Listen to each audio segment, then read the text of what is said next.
नमस्कार, मैं उदय प्रताप सिंह। आप देख रहे हैं इंडिया न्यूज और आज एक बेहद खास मेहमान हमारे संग जुड़ रहे हैं। केंद्र में रेल मंत्री पीयूष गोयल जी हमारे साथ इस वक्त लाइव हैं। पीयूष गोयल जी, बहुत बहुत स्वागत है आपका इंडिया न्यूज पर। नमस्कार उदय भाई, आपको, आपके परिवार को और आपके सभी साथ में काम करने वाले हमारे मित्र, आपके सभी व्यूअर्स को मेरा नमस्कार, शुभकामनाएं। और जैसे देश अब तैयार हो रहा है अनलॉक 1 के लिए, जैसे हम आस्ते आस्ते नॉर्मलसी की तरफ जा रहे हैं, मैं आप सबका धन्यवाद देता हूं कि जिस प्रकार से लॉकडाउन के समय पूरे देश ने समर्थन दिया माननीय प्रधानमंत्री नरेंद्र मोदी जी का, जिस प्रकार से पूरा देश एकजुट होकर कोरोना वायरस पे लड़ा, उसके लिए हम सब की तरफ से आपका और पूरे 130 करोड़ देशवासियों का तहे दिल से धन्यवाद और आगे के लिए बहुत बहुत शुभकामनाएं। बिल्कुल, आपने एक बेहद महत्वपूर्ण बात अभी उठाई और उसका जिक्र किया आपने, तो मैं उसी पे ही पूछना चाहूंगा शुरुआत में। Before coming two of course the 1 year anniversary of Modi 2.0 government, आप जैसे कह रहे हैं कि अब ये लॉकडाउन 5.0 एक्चुअली अब अनलॉक करने जा रहा है अब देश को। जैसे प्रधानमंत्री ने पहले कहा था कि जान है तो जहां है, पहले आपकी सरकार की प्रायोरिटी लोगों की जान पर थी, अब वापस इकोनॉमी को शुरू करने के कदम आप उठा रहे हैं, तो ये लॉकडाउन 5.0 में क्या उम्मीद कर सकता है देश? और अब जैसे आप कह रहे हैं अनलॉकिंग का दौर शुरू हो चुका है ताकि वापस हमारी इकोनॉमी और देश विकास के राह पर तेज रफ्तार से वापस पहुंच पाए। उदय भाई, आपको याद होगा मार्च में जब माननीय प्रधानमंत्री जी ने लॉकडाउन अनाउंस किया था, तब देश के सामने चुनौतियां कैसी थी। कोरोना वायरस एक ऐसी बीमारी है कि इसका ट्रांसमिशन बड़े तेज गति से होता है और हमने तो बड़े बड़े विश्व शक्तियों को देखा कि वो इसको कंट्रोल नहीं कर पाए और लाखों लोगों की मृत्यु हुई है और कई लाख लोगों को संक्रमित होना पड़ा है।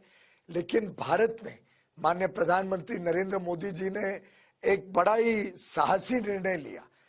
जब 500 केस थे सिर्फ भारत में, 500, पर उन्होंने आगे की ध्यान रखते हुए और ये समझते हुए कि दो चीजें की जरूरत है।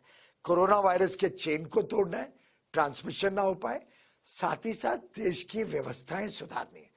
देश में तब 1000 टेस्ट हो सकते थे, आज 1 लाख टेस्ट रोज होते हैं। देश में तब पीपी, मास्क ये सब इंपोर्ट होते थे, आज देश में 1 crore PP personal protective equipment देश में बन चुके हैं, रोज 3 लाख से अधिक बनते हैं। मास्क में हम आत्मनिर्भर हो गए, जल्द इसका निर्यात करना शुरू करेंगे। सैनिटाइजर्स, अल्कोहल बेस्ड सैनिटाइजर्स, पहले हमें एक्सपोर्ट रोकना पड़ा, अब हम उस एक्सपोर्ट को खोल रहे हैं।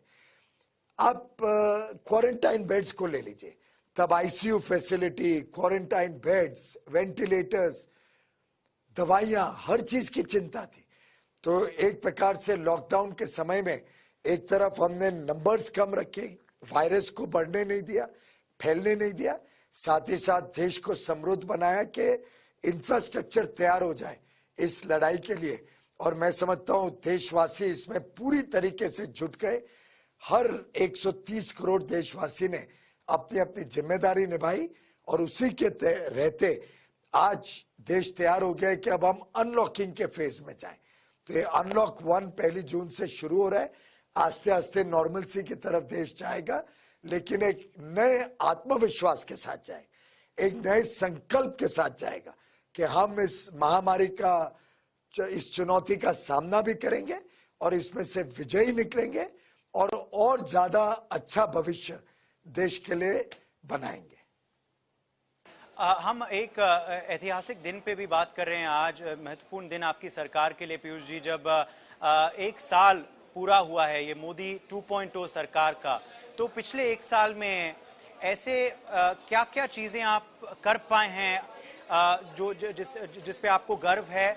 मोदी जी का जो विजन है इंडिया के लिए, कितना आप पूरा कर पाए ये एक साल में, आपकी सरकार कितनी पूरी कर पाई, और आप भी क्योंकि एक अहम जिम्मेदारी में हैं और एक बहुत अहम मंत्रालय आपके जिम्मे है जो रेल मंत्रालय है, उस रेल मंत्रालय द्वारा आप कितना कुछ कर पाए एक साल में, आप जरा प्लीज हमारे दर्शकों को आज बताएं। उदय जी, अगर हम देखें तो पहले 5 साल जब पहली टर्म थी, हमने देश की आवश्यकताओं पे फोकस किया। आखिर हर घर तक टॉयलेट पहुंचाना, स्वच्छ भारत का मिशन सक्सेसफुली भारत को ओपन डेफिकेशन फ्री करना, या हर घर तक बिजली पहुंचाना और कुकिंग गैस कनेक्शन देना, चाहे वो आयुष्मान भारत के तहत 50 करोड़ लोगों के मुफ्त में स्वास्थ्य सेवाएं देना, या करोड़ों को पीएम किसान योजना से आर्थिक सहायता देना और उनके आय को डबल करने के लिए मेहनत करना, अन्य अन्य चीजें 5 साल में लोगों की जो जरूरतें थी उसको पूरे करने में लगे। ये जो 5 साल है जिसका 1 वर्ष आज पूरा होता है, इसमें हमने देश के जो लोगों की उमंग है, अपेक्षा है, जो देश के लोगों की एक प्रकार से आगे अच्छे जीवन बिताने की आशा है, उसको पूरा करने का काम माननीय प्रधानमंत्री जी के कुशल नेतृत्व में भारत सरकार करने में जुटी हुई है। साथ ही साथ बरसों बरसों से जो समस्याएं देश के सामने चुनौतियों के रूप में देश जूझ रहा था, चाहे वो कश्मीर की समस्या हो, हमने आर्टिकल 370 और 35A को खत्म करके एक प्रकार से कश्मीर को भारत के साथ जोड़ा और कश्मीर को भारत की विकास यात्रा और सामाजिक न्याय की यात्रा के साथ जोड़ने का काम किया। हमारी बहन महिलाओं को जो ट्रिपल तलाक की एक बहुत गंभीर समस्या का सामना करना पड़ता था, उससे निजात दिया, ट्रिपल तलाक का कानून पास किया। इसी प्रकार से जो शरणार्थी वर्षों वर्षों से परेशान थे, जो हमारे पड़ोसी देश पाकिस्तान, बांग्लादेश, अफगानिस्तान से देश में आए थे लेकिन उनको नागरिकता नहीं मिलती थी, उन सबको नागरिकता देने का सिटीजनशिप अमेंडमेंट एक्ट को कानून बना के उनको आत्मसम्मान का जीवन जीने के लिए सहूलियत दी। इसी प्रकार से हमें खुशी है कि माननीय उच्च न्यायालय ने जो वर्षों से राम मंदिर का मामला फंसा हुआ था कोर्टों में, उसमें एक बहुत ही अच्छा निर्णय दिया जिससे अब राम मंदिर का काम भी शुरू हो सकेगा। साथ ही साथ करतारपुर कॉरिडोर 1 वर्ष के अंदर शुरू करके उसको चालू कर दिया गया।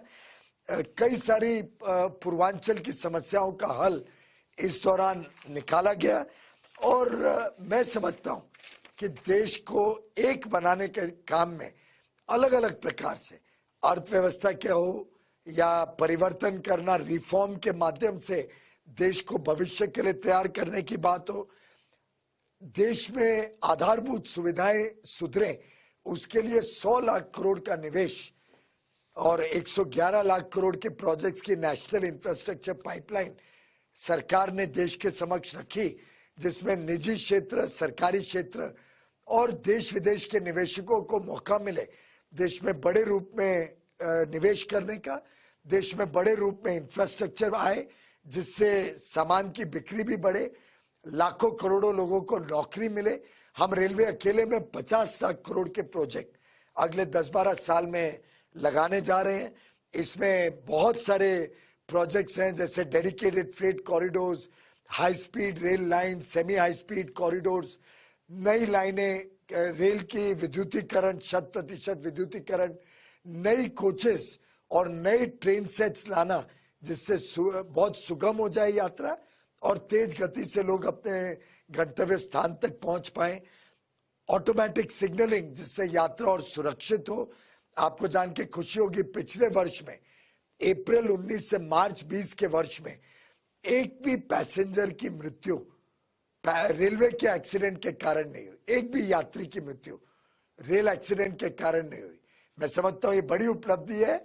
रेलवे के 167 साल के इतिहास में पहला वर्ष है जब रेलवे एक्सीडेंट से एक भी व्यक्ति की मृत्यु नहीं हुई है। ये एक बहुत ही महत्वपूर्ण स्टैटिस्टिक है जिसके बारे में आज आपने हमें अवगत करवाया। मगर इसी साल में ऐसे पिछले 3 महीने भी रहे हैं, जैसे आप हमें बता रहे हैं कि रेल मंत्रालय ने काफी कुछ किया इस एक साल में, मगर खास करके पिछले 3 महीने में शायद पीयूष जी आपको बहुत महत्वपूर्ण जिम्मेदारी उठानी पड़ी है, क्योंकि जब हाईवेज पे और जब हवाई ट्रैफिक ठप हो गया था तो रेल के द्वारा ही अहम इसेंशियल गुड्स एंड मेडिसिन पहुंचाए जा रहे थे देश के विभिन्न हिस्सों में, और हमारे श्रमिक भाई बहन भी अपने घर पहुंचाए जा रहे थे इन्हीं ट्रेनें द्वारा जो आपके मंत्रालय के भीतर आते हैं।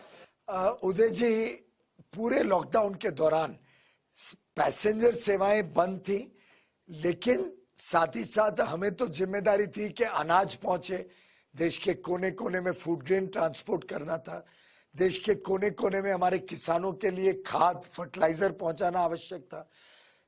साथ ही साथ कोयला अगर नहीं पहुंचता बिजली घरों के लिए देश भर में, तो आप कल्पना करिए बिना बिजली के कैसे देश चल पाता। बिजली नहीं होती तो पानी भी नहीं घरों में पहुंचता। तो इस पूरे दौरान रेल सेवाएं संक्रमण के डर भय के बावजूद हमारे 12 लाख कर्मचारी दिन रात काम करते रहे, चाहे वो खाद हो, चाहे वो अनाज हो, चाहे वो कोयला हो। आज तक आपने एक जगह देश में कोई कमी की बात नहीं सुनी। सभी को अनाज मिला, सभी जगह कोयला मिला हर बिजली घर को, सभी जगह जो इसेंशियल कमोडिटीज थी, दूध हमने पहुंचाया, इसेंशियल कमोडिटीज दवाइयां पहुंचाई, किधर कमी नहीं होने दी। पार्सल सर्विस शुरू की इसी दौरान, जो कई वर्ष पहले 2006 में बंद हो गई थी, हमने फिर से पार्सल सर्विसेज हर रूट पे, कई सारे रूटों पे शुरू करी। इसी बीच जब देखा कि कई श्रमिक का शायद राज्य सरकार राज्य में रहने का अस्वस्थ हो रहे थे, घर जाना चाह रहे थे, कई जगह देखभाल ठीक नहीं हो रही थी, कई जगह उनकी इच्छा थी घर वालों को मिलने की, तो 1 मई से हमने श्रमिक स्पेशल शुरू किए। पहले दिन सिर्फ 5,000 लोग गए, उसमें बढ़ते बढ़ते रोज 5 लाख लोग जाने लगे, और पहले 20 दिन तक बहुत अच्छी तरीके से हर एक ट्रेन समय पे, अधिकांश ट्रेन समय के पहले पहुंचती थी। लेकिन राज्य सरकारों ने हमसे विनती की कि वो स्टॉप होते होते जाए, रुकते रुकते जाए।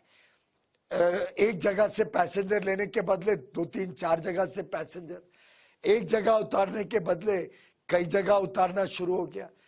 साथ ही साथ हर जगह पे संक्रमण नहीं है उसके लिए मेडिकल एग्जामिनेशन, लिस्टों के हिसाब से पैसेंजर उतारना। तो जो काम 5-10 मिनट में होना चाहिए था स्टॉपेज, वो घंटों घंटों एक एक जगह स्टॉप होने से बड़ा कंजेशन हो गया। कंजेशन हुआ। उस सब के बावजूद रेलवे ने धीरज नहीं तोड़ा, और हमने आज 50 लाख से अधिक प्रवासी मजदूरों को घर पहुंचाया। हमने आह्वान किया कि सब लोग रोड से हटके नजदीक के मेन लाइन रेलवे स्टेशन के पास आ जाए, वहां अपना रजिस्टर करे। देश के 700 जिला से हम ट्रेन देने को तैयार।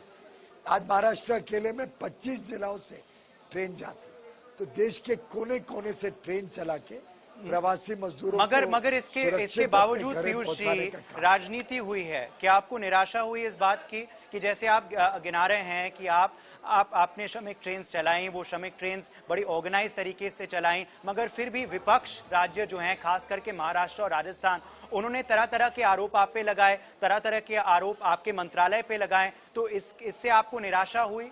ये क्या आपको लगता है नकारात्मक राजनीति है? देखिए, मैं समझता हूं क्योंकि अधिकांश जो विषय थे वो राज्य सरकारों की जिम्मेदारी थी। राज्य सरकारों ने ठीक से लिस्ट बना के ट्रेन रिक्वेस्ट करनी थी, उसके हिसाब से हमें तो ट्रेन प्रोवाइड करनी थी। लेकिन अगर कुछ समय के लिए, 2-3 दिन के लिए जब बहुत कंजेशन हो गया, तो आपको जैसे कल चेयरमैन रेलवे बोर्ड ने बड़े विस्तार से देश के समक्ष सब जानकारियां रखी, तो एक ही रूट पे उत्तर प्रदेश, बिहार, उड़ीसा, पश्चिम बंगाल के रूट पे लगभग 90% ट्रेनें चलती थी। रुक रुक के जाती थी तो समय ज्यादा लगता था, कुछ लोग अलार्म चेन पुल कर देते तो ट्रेन अटक जाती थी। साथ ही साथ क्योंकि संक्रमण का डर था तो बड़े सोशल डिस्टेंसिंग नॉर्म्स वगैरह संभाल के चलानी पड़ती थी, ट्रेन के अंदर भीड़ नहीं हो जाए। इन सबको संभालते संभालते जब बहुत कंजेशन हो गया तो मात्र 71 या 72 ट्रेनों को डाइवर्ट करना पड़ा। कोई ट्रेन 7 दिन और 10 दिन नहीं लगाई है। कुछ ट्रेनें जो बहुत लंबे सफर करके पूर्वांचल तक जाती थी, अगरतला, मिजोरम, मेघालय, उसमें जरूर थोड़ा समय ज्यादा लगता है, लेकिन 7 दिन और 9 दिन तो कोई ट्रेन को नहीं लगा। जब कंजेशन ज्यादा हो गया, कुछ ट्रेनों को डाइवर्ट करके 71-72 यानी 2% से भी कम ट्रेन डाइवर्ट करनी पड़ी, तो थोड़ा समय लग गया उसके खाना पीने के इंतजाम में। लेकिन मैं समझता हूँ रेल परिवार जो 12-13 लाख हमारा परिवार है, उसने जो मेहनत की है इस पूरे दौरान, विपक्ष के कुछ दलों ने उसको राजनीति करने की जो कोशिश की, उससे हम निराश नहीं हुए, जरूर थोड़ा दुखी हुए कि जब हम सेवा देने का काम कर रहे हैं उसमें भी कुछ पार्टी और कुछ प्रदेशों ने राजनीति करने की कोशिश की, अनाप शनाप और बेबुनियाद झूठे इल्जाम लगाने की कोशिश की।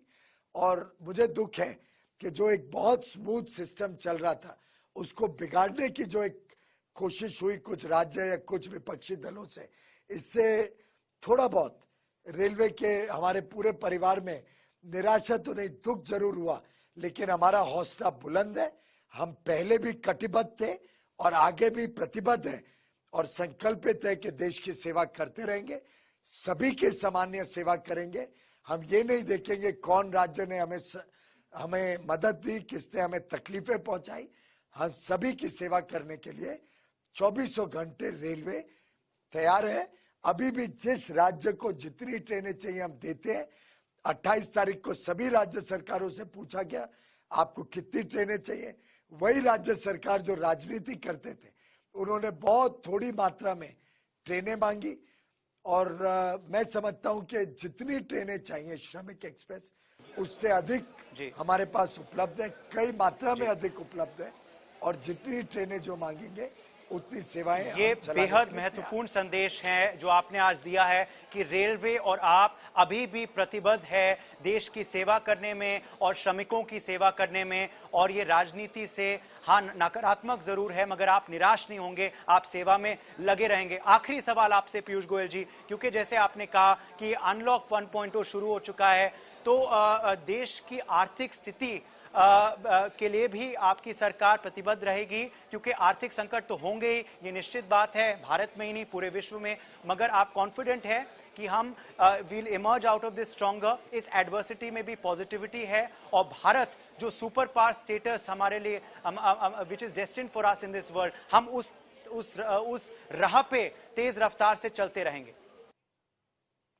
उदय जी, सिर्फ माननीय प्रधानमंत्री नरेंद्र मोदी जी नहीं, पूरे देश के 130 करोड़ लोगों का हौसला बुलंद है, हमारा नेतृत्व मजबूत है और कोई संदेह मत रखिए।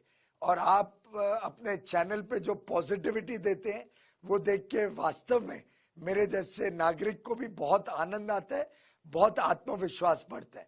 और आप भी जो जिम्मेदारी निभा रहे हैं, मैं आपका धन्यवाद भी करूंगा और आपकी प्रशंसा भी करूंगा कि आपका चैनल जो पॉजिटिविटी का मैसेज लगातार देता है, वास्तव में यही मैसेज जब देश के 130 करोड़ लोगों तक पहुंचता है तब देश आगे बढ़ सकता है। माननीय प्रधानमंत्री नरेंद्र मोदी जी में पूरा आत्मविश्वास है, पूरा नेतृत्व देने की काबिलियत है कि वो इस देश को इस संकट से निकालेंगे ही नहीं, इस देश को और मजबूत बनाएंगे। और पूरे देश में ये संदेश आज पहुंच चुका है। मैं लगातार देश के अर्थव्यवस्था से जुड़े अलग अलग क्षेत्रों के साथ जुड़ा रहा हूं, इस दौरान भी वीडियो कॉन्फ्रेंसिंग के माध्यम से। और मैं आपको बता सकता हूं, हमारे उद्यमी, हमारे स्टार्टअप्स, हमारे नौजवान, हमारे अलग अलग संगठना जो इंडस्ट्री एसोसिएशंस है, हमारे उद्योग जगत से जुड़े हुए लोग, हमारी एमएसएमईज जो छोटे लघु उद्योग चलाते हैं, हमारे हैंडीक्राफ्ट सेक्टर, कारपेट सेक्टर, हमारे किसान और एग्रीकल्चर और फूड प्रोसेसिंग से जुड़े हुए लोग, देश के जो कर्मचारी हैं, हर एक के साथ लगातार हमारा संपर्क बना हुआ है। और मैं आपको विश्वास दिलाता हूं, जैसे लोगों ने लॉकडाउन में समर्थन दिया, पूरे आत्मविश्वास के साथ प्रधानमंत्री नरेंद्र मोदी जी की कही हुई हर बात को अपने दिल और जहन में बिठा के पालन किया, वैसा ही उतना ही उत्साह ये अनलॉक में देश का है, उतना ही हौसला बुलंद है। आत्मनिर्भर भारत बन के रहेगा और आत्मनिर्भर भारत का संदेश 130 करोड़ लोगों को आगे चल के प्रोत्साहित करते रहेगा। मेरा पूरा विश्वास है आप सबके आशीर्वाद से, देश के 130 करोड़ लोगों के आशीर्वाद से देश सुपर पावर बनेगा, एक विश्व शक्ति बनेगा और विश्व को एक नए ऊर्जा और उत्साह के साथ दिशा देता है। शुक्रिया पीयूष गोयल जी हमारे संग जुड़ने के लिए। आप भी अपने स्वास्थ्य का ख्याल रखें, अपने मंत्रालय का स्वास्थ्य का ख्याल रखें और देश के स्वास्थ्य का ख्याल रखें। शुक्रिया हमारे संग जुड़ने के लिए आज इंडिया न्यूज पर। नमस्कार, बहुत बहुत धन्यवाद।